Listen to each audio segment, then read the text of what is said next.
Hello, Democrats. OH. OH. OH. Oh, it is good to see you all. Thank you. I'm just warming you up because I know the Buckeyes have a big showdown in Wisconsin on Saturday night. Thank you so much, everybody. Please have a seat. I'm going to talk to you for a while now. Tonight, we're here to talk about the showdown that's happening right here in Ohio over the next few weeks. And of course, it would not be an Ohio Democratic Party state dinner without your former governor and your next United States Senator, Ted Strickland. Love this man.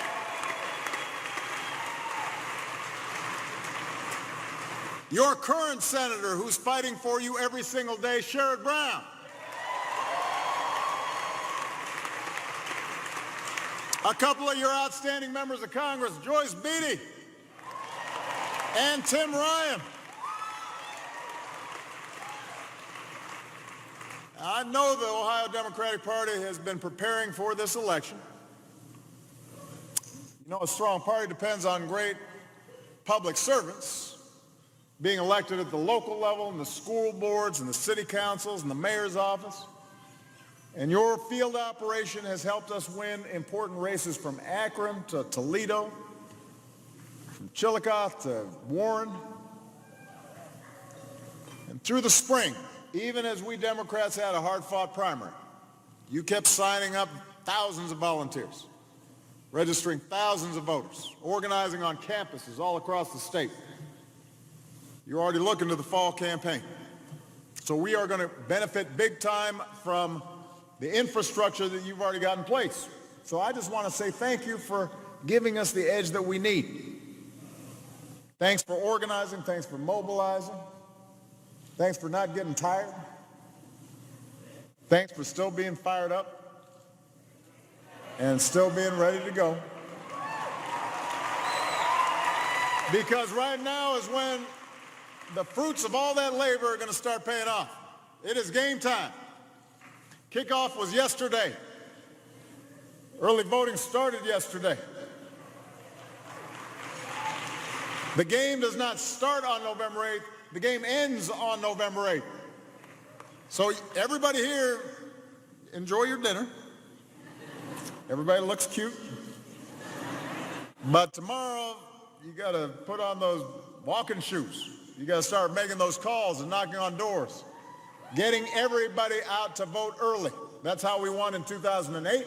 That's how we're going to win in 2016.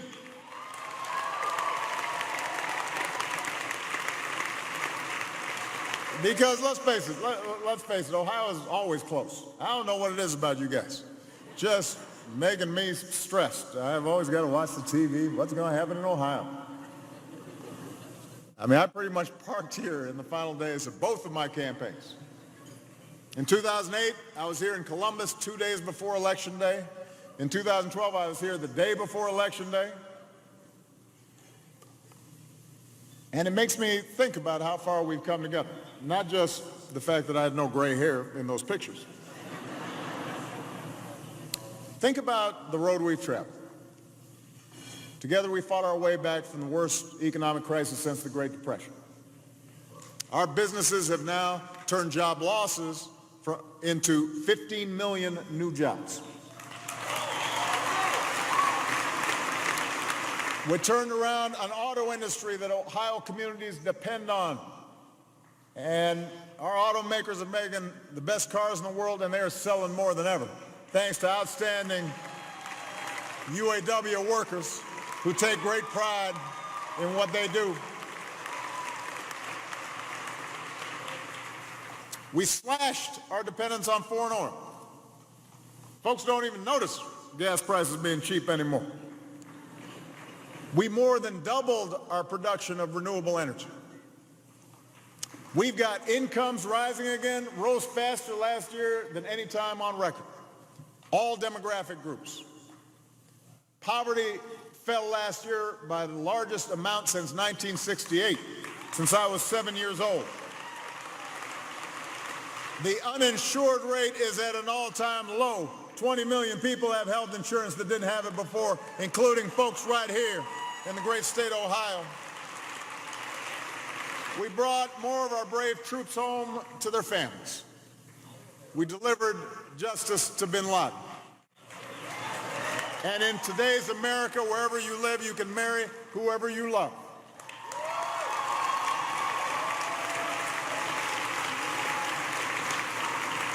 We've been busy. We brought about change that's made a difference in the lives of people all across this country.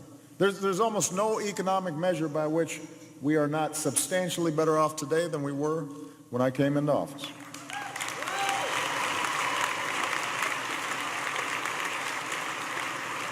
That's what the hard work and the determination of the American people can do.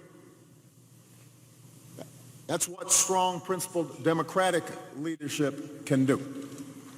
That's what a president who has your back and is listening to you and cares about you can do. And that's what great members of Congress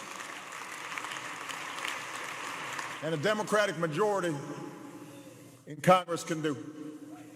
And that's why we've got to elect Hillary Clinton as the next president of the United States. That's why we've got to elect Ted Strickland to be the next great senator from Ohio. I will not be on the ballot, but everything we've done is going to be on the ballot. Oh, Lord, what's going on now? Who's hollering? I can't even see you. Well, it's great to see you, but I've got all these folks I got to talk to. Maybe you can give me a note. Write me a letter. All right? Okay, I got you. Okay, thank you. I can't hear you that well. I promise you this will go better if you talk to one of my staff up there. I got you, okay. All right. Thank you. Okay, I've heard you. Let me now talk to everybody else. Thank you. I love you. All right. Thank you. Thank you. Thank you. I mean, I'm getting old, so I can't hear that well. I can't see that good. I got you. Where was I? All right. So, look, I'm not going to be on the ballot, but all the progress that we've made, all that stuff goes out the window if we don't work as hard as we can to win this election. And I've seen what hard work looks like here in Ohio. I've seen it. I've benefited from it. I got elected by it. And now Hillary and Ted and every Democrat up and down the ballot's got to do the same. Yeah, I know that folks say this every 4 years. But this time it's really true. I cannot think of a more important election in our lifetimes. Because the choice between candidates has never been this stark. It's a choice between somebody who is as qualified as has ever been to run for this office, somebody who's over and over proven that they know how to lead and know how to work and understand the issues that working families are facing. That's on the one hand. And then on the other hand, you've got somebody who each and every day, every time he talks, proves himself unfit and unqualified for this office.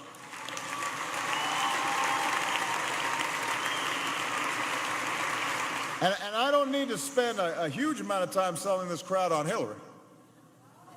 If you want to hear the best case for Hillary Clinton, if you want to hear the very real stakes in this election, I would advise you to link up to Michelle's speech from earlier today in New Hampshire.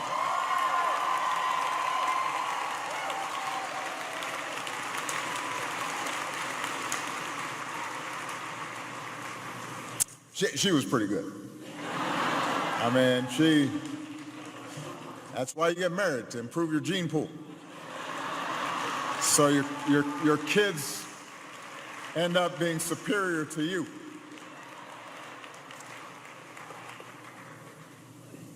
So I don't need to sell you on Hillary, and I don't need to sell you on Ted. You guys know her, know him, have seen the track record that they have put together. But I'm going to go ahead and say some nice things about Ted anyway, because he's here. Yeah, I could not be prouder to call Ted a friend. He was a great congressman for the people of Southeast Ohio. He was a great governor for everybody in Ohio. He was a great campaign co-chair for me in 2012. And there's a reason that Ted's always put working families first. Because in those families, he sees his own families. He knows what it's like to struggle. He knows their hopes and their dreams. He's the son of a steel worker. He's the first in his family to go to college. He's a minister who doesn't just talk the talk, but lives out his faith, and a public servant who puts his values into action. So when he was in Congress, he fought to pass the Children's Health Insurance Program, working alongside Hillary, something that still helps millions of children today. As governor, he froze public college tuition, made it free for Ohio veterans, which helped more young people succeed. And even though he took office as your governor about a year before the recession hit, by the time he left, Ohio was the 5th fastest growing economy in America. Ted delivered, and when it mattered most, he had your back.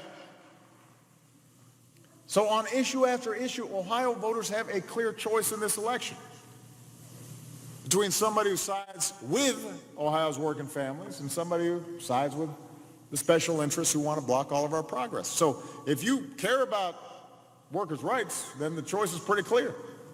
Ted believes we should protect overtime pay so folks get paid what they've earned, that workers should have the right to bargain for better pay and better benefits.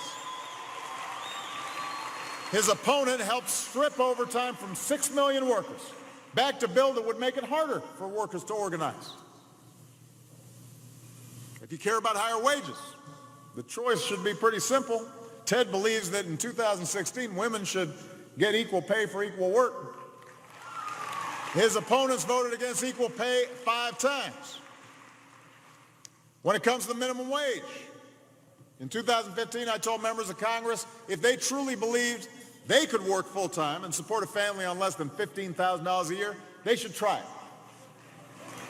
And if not, they should vote to give America a raise. Ted actually tried it for a full week. He actually did it.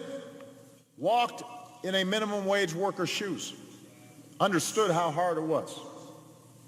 Understood the reality of a single mom who's working full-time and at the end of the day still doesn't have enough to keep a roof over her child's head or make sure that they get a good meal. That's why Ted keeps fighting to raise the minimum wage.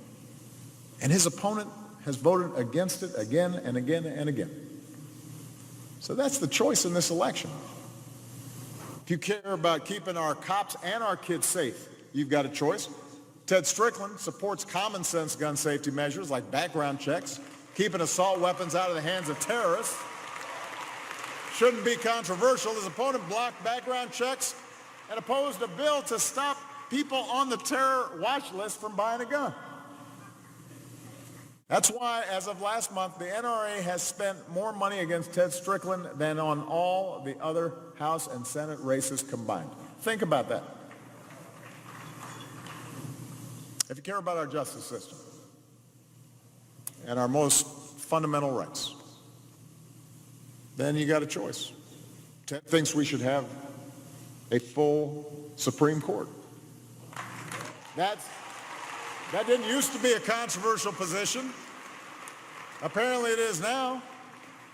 His opponent has helped to deny a simple yes or no vote to somebody who almost everybody agrees may be the most highly qualified nominee in history. Why? Does he think President Trump should fill the seat with somebody instead? Does he have confidence that that would go well? Which brings me to another fairly substantial difference. Unlike his opponent, Ted Strickland has never supported Donald Trump. Hadn't done it. Now, I understand that Ted's opponent's finally withdrawn his support from Donald Trump after looking at the polling, now that it's politically expedient. But he supported him up until last week. So I guess it was okay when Trump was attacking minorities, suggesting that Mexicans were rapists and Muslims were unpatriotic, and insulting Gold Star moms and making fun of disabled Americans. I guess that didn't quite tip it over the edge. Why was that okay? And now he says he'll vote for the vice presidential nominee instead. Except that guy still supports Donald Trump. Does anybody really think that Ted's opponent is going to be a check on a Trump presidency? Are we really going to risk giving Donald Trump the congressional majority he'd need to roll back all the progress that we've made over the past 8 years? Look, we know that most Republicans don't think the way Donald Trump does. Even in a banquet like this, full of hardcore Democrats. We have Republican friends. We got Republican neighbors. We at the Little League game, soccer game, parent-teachers conference, we meet them. Some great people. We don't even think that most Republican politicians actually really believe that Donald Trump's qualified to be president. I know because I talked to them. They're all like, man, this is really bad. We're just trying to get through this. But so the problem is not that all Republicans think the way this guy does. The problem is that they've been riding this tiger for a long time. They've been feeding their base all kinds of crazy for years, primarily for political expedience. So if Trump was running around saying I wasn't born here, they were okay with that as long as it helped them with votes. If some of these folks on talk radio started talking about how I was the Antichrist, it's just politics. You think I'm joking? If somebody completely denies climate change or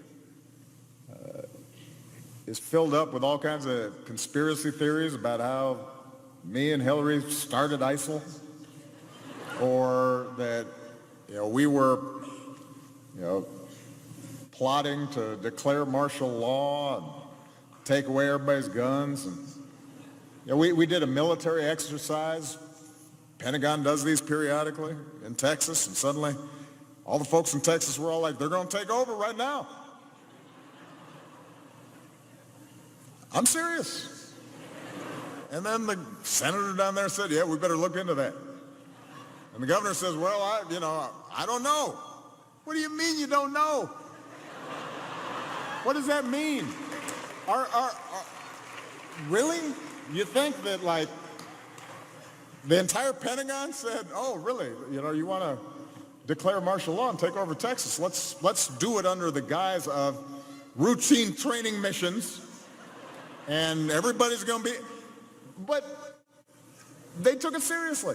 This is the swamp of crazy that has been fed over and over and over and over again.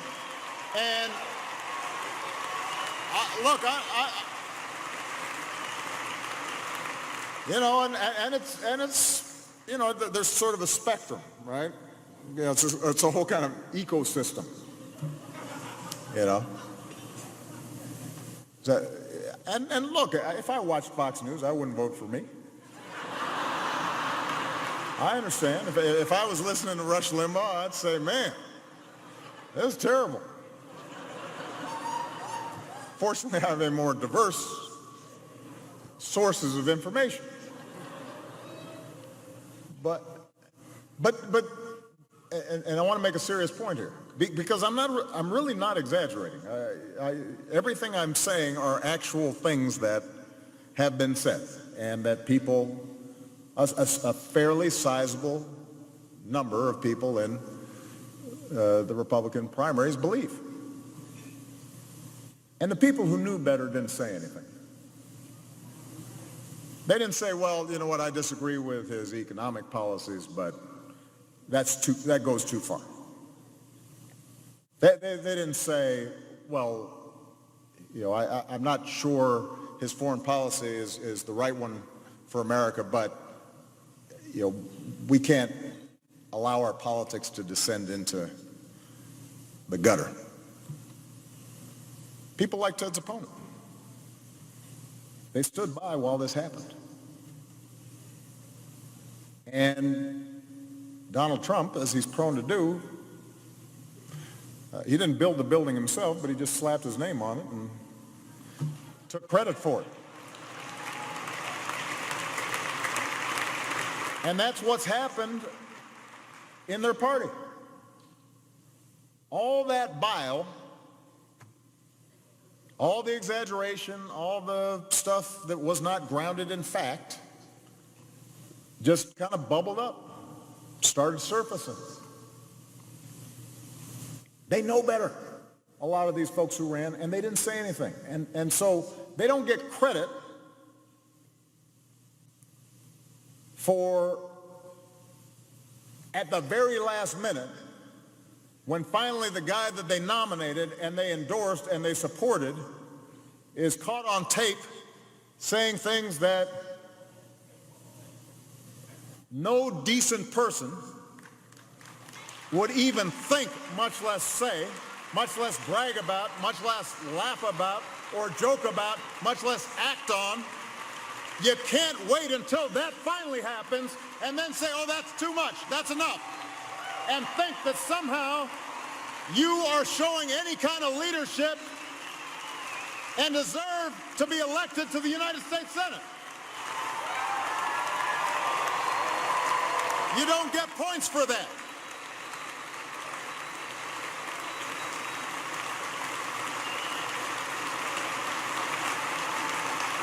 In fact, I'm more forgiving of the people who actually believe it than the people who know better and stood silently by out of political expediency, because it was politically convenient.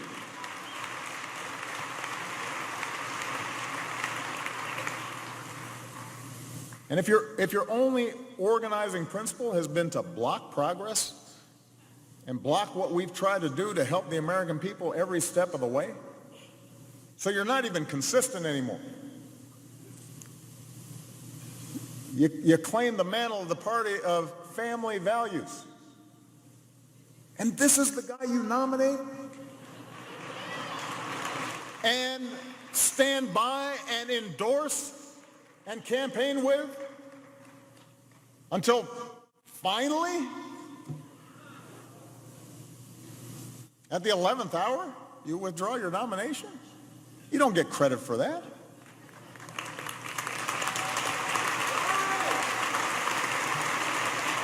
You're the party that is tough on foreign policy and opposes Russia, and then you nominate this guy, whose role model is Vladimir Putin, the former head of the KGB? I'm sorry, what happened?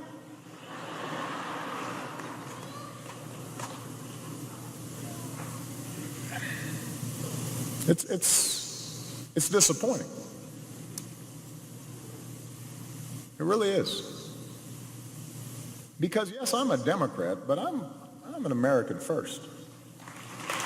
And I actually believe in a strong two-party system. And I think that the marketplace of ideas should have a reasonable common sense Republican Party debating a reasonable common sense Democratic Party, but that is not what we have right now. And the reason is because people like Ted's opponents, who know better, have stood silently by.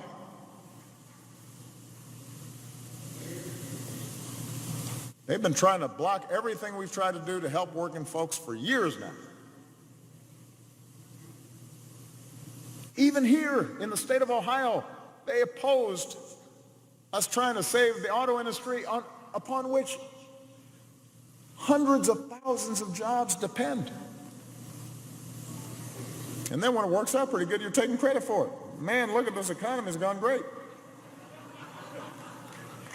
Yeah. But you sure didn't help. It wasn't because of your policies. That's not why Ohio grew. That's not why folks got back to work. So the point is, if your only agenda is either negative's a euphemism, crazy, based on lies, based on hoaxes, this is the nominee you get. You make him possible. Now they're shocked. It's like, remember that movie in Casablanca? The guy walks in, shocked that there's gambling in this establishment. Young people may not understand that reference. Go back, watch Casablanca. Great movie, Humphrey Bogart.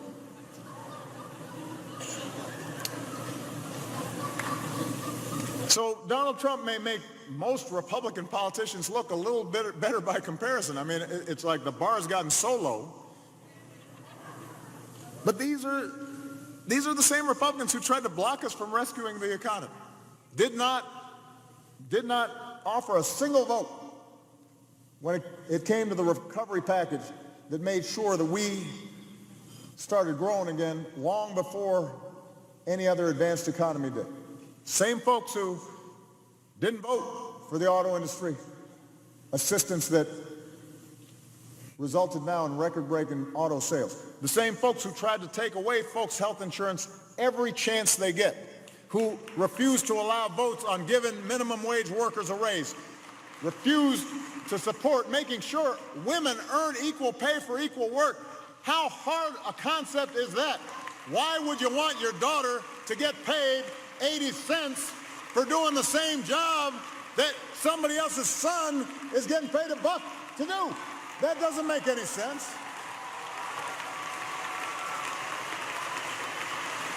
So don't act like this started with Donald Trump. I mean, he did take it to a whole new level. I got to give him credit. But he didn't come out of nowhere. And that's why we've got to win this election at every level. That's where you come in, Democrats. That's where your work will make a difference. That's where all the volunteer recruitment and the voter registration and the campus organizing comes into play. Because when Democrats have everybody on the field, we can't lose. And the other side knows that. That's why they're always trying to make it harder for folks to vote. Which, by the way, that's a big difference between our parties. We're the only advanced democracy that has one party's central principle being, let's make it harder to vote. Doesn't happen other places. We don't think more voices participating in our democracy makes us weaker. Just like we don't try to divide people by race or faith or orientation or gender. We believe we're stronger together, not divided. And if we keep speaking to America's hopes over their fears, and if we inspire them rather than divide them, if we have concrete plans to respond to the very real challenges that folks face with the same sense of urgency and compassion and empathy that we feel in our own families, in our own communities, if we care about every kid the same way we want this country to care about our kids, then we'll win in November. I know that, at times this has been a deeply dispiriting election year. And as I think back to 2008 or even 2012 and the sense of energy and hope that we felt, and I think about all the incredible work that we've done and the promises that we've delivered on, sometimes you wonder, how did we get to the point where we have such rancor? And there are a lot of theories about it. People have real struggles in pockets of this country. Change is happening fast, sometimes faster than we feel like we can absorb. There's a constant stream of information coming at us, and so much of what attracts attention is the bad news instead of all the incredible things that are taking place in every corner of this great land.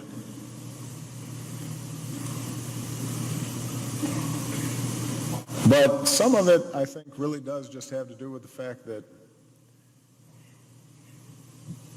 what's best in us has all too often stood on the sidelines and hasn't been heard and has left the field to some of our worst impulses. So I want all of you to understand that when I reflect back on these 8 years and I think about all the places I've been, all 50 states, towns and hamlets and big cities, suburbs and metropolises, and met people from all walks of life on the factory floor, in classrooms. There's so much goodness in this country. There's so much decency in this country. There's so much hard work going on in this country. There's so much ingenuity going on in this country. There's so much optimism in people's day-to-day lives and so much resilience. And we've just got to give expression to that. We have to reflect our best selves. And that means even during political campaigns. We've got to show our kids the values that we want to pass on to them. And you know what? The Democratic Party is not perfect. I can say that even in a Democratic Party dinner. We have our own blind spots and we have our own disagreements. We have interest groups that oftentimes are understandably thinking about their narrow slice of the issue, and sometimes we contribute to sort of the lack of civility in our politics. We don't always check ourselves. There are times where we're not consistent in what we expect from our own leadership versus others. The times where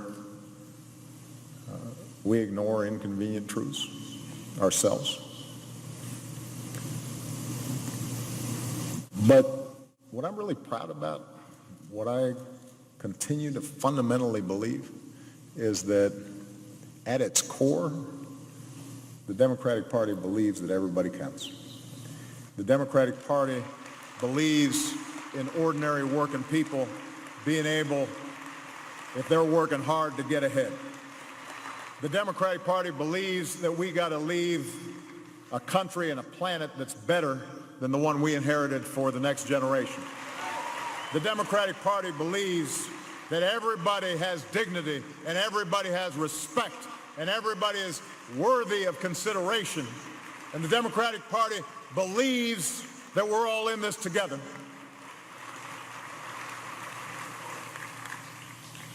And that's what we have to show for the next little less than 30 days. That's what we have to fight for. This isn't just about winning elections. It's also about affirming this democracy and affirming the basic idea that people who love their country can change it. That the most important office in this country is the office of citizen. That ordinary people, when they get together, can transform this nation and can solve any problem and can overcome any obstacle and can heal any division. If you believe that, if you don't just go through the motions this time, but if you really dig deep and think about what's best in us and what are we fighting for and how do we give expression to that, if you believe that, I guarantee you, we will not just elect Ted Strickland as the next senator from Ohio. We will not just elect Hillary Clinton to be the next president of the United States, but we will secure a brighter future for the greatest nation on earth. And I'm going to be right there with you as a citizen of these United States. I'm going to work hard, and I'm going to organize, and I'm going to mobilize, and I'm going to make some phone calls, and I'm going to knock on some doors. And I want you along there with me, because we got to keep this thing going, because the journey's not done yet, because I'm still fired up, and I'm still ready to go. Thank you all.